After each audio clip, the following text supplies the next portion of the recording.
আজকে আমি ডিমের একটা রেসিপি তোমাদের সাথে শেয়ার করব। তো ডিম তো অনেকভাবে খেয়েছো, একবার এভাবে ডিম বানিয়ে দেখো। আমি এটার নাম দিয়েছি ডিমের রোস্ট। চিকেন রোস্ট তো খেয়ে রেখেছো, এভাবে ডিমের রোস্টটা বানিয়ে দেখো, ঠিক একদম রোস্টের মতোই স্বাদ পাবে। তো এর জন্য নামটা আমি দিয়েছি ডিমের রোস্ট। তো কীভাবে করেছি সেটাই তোমাদের সাথে আজকে আমি শেয়ার করব। তো প্রথমে আমি 4টা ডিম নিয়ে নিয়েছিলাম, সেগুলোকে জলের মধ্যে দিয়ে একটা প্যানের মধ্যে দিয়ে সিদ্ধ করতে বসিয়ে দিয়েছি একটু লবণ দিয়ে। দেখো সিদ্ধটা হয়ে গিয়েছে। এখন আমি সবগুলো ডিম একটা পাত্রে তুলে নিচ্ছি।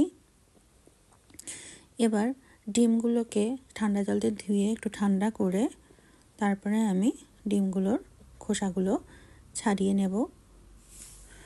খোসাগুলো ছাড়িয়ে নিয়েছি। এবার এর ভেতরে একটু লবণ আর একটু হলুদ দিয়ে মেখে নেব। ডিমগুলো আমার মাখানো হয়ে গিয়েছে। এখন ডিমগুলোকে আমি একটু ভেজে নেব। এর জন্য কড়াইতে আমি তেল দিয়ে দিয়েছিলাম, তেলটাও গরম হয়ে এসছে।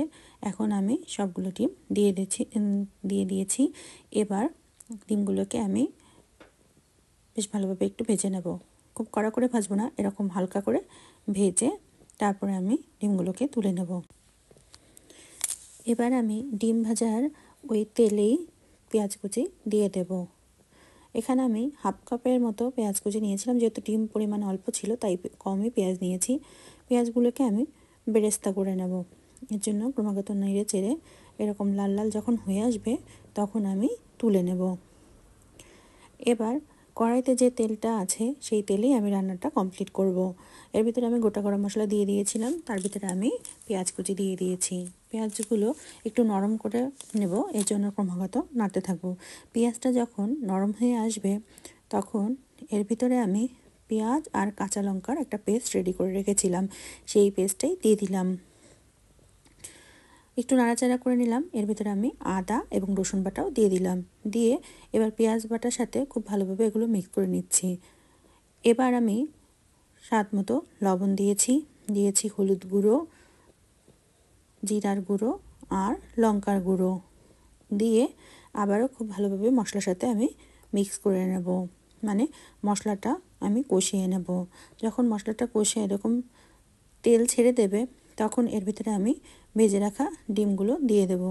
দিয়ে মশলার সাথে বেশ ভালোভাবে কষাতে থাকবো। একটু সময় নিয়ে মশলার সাথে একটু কষাতে থাকবো। যখন এরকম কষে আসবে এবং যখন এরকম ছেড়ে ছেড়ে দেবে তখন আমি এর ভিতরে দুধ দিয়ে দেব। এই পুরো রান্নাটাই কিন্তু আমি দুধ দিয়ে করব। আমি এখানে কোনো জল দেব না। তোমরা চাইলে জল দিতে পারো, কিন্তু দুধটা দিলে পরে টোস্টের মতো একটা স্বাদ আসবে, এটার জন্য আমি দুধ দিয়েছি। এবার মশলার সাথে সবগুলো মশলার সাথে আমি দুধটাকে ভালোভাবে মিক্স করে দিলাম, যাতে সব কিছু বেশ ভালোভাবে মিক্স হয়ে যায়। দিয়ে দিলাম 3-4টা কাঁচা লঙ্কা। এবার আমি জাল হতে দেব। আমি একটু নাড়িয়ে চেড়ে নিলাম। ডিমটা প্রায় হয়ে এসছে। এখন আমি গরম মশলা গুঁড়ো দিয়ে দিলাম, দিয়ে আবারও খুব ভালোভাবে নাড়িয়ে দিলাম। এবার আমি জাস্ট 2 মিনিটের মতো একটু জাল দিয়ে নেব। ডিমটা কিন্তু প্রায় আমার রেডি। দেখো উপর দিয়েও তেল ছেড়ে দিয়েছে। তো এই রেসিপিটা তোমরা কিন্তু করে খেতেই পারো। এটা কিন্তু ভাত, পোলাও সব কিছুর সাথে খুব ভালো লাগবে খেতে। তো যে বেরেস্তাটা করে রেখেছিলাম আমি পেঁয়াজের, সেটাই উপর দিয়ে দিলাম। দিয়ে আবারও খুব ভালোভাবে নাড়িয়ে নিচ্ছি।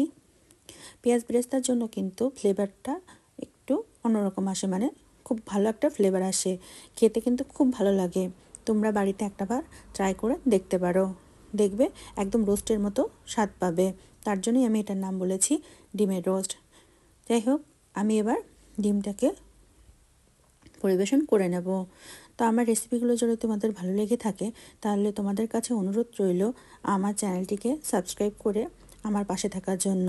তো আজকের মতো এখানেই আসছি, পরবর্তীতে দেখা হবে নতুন কোনো রেসিপি নিয়ে। ততক্ষণ পর্যন্ত তোমরা সবাই ভালো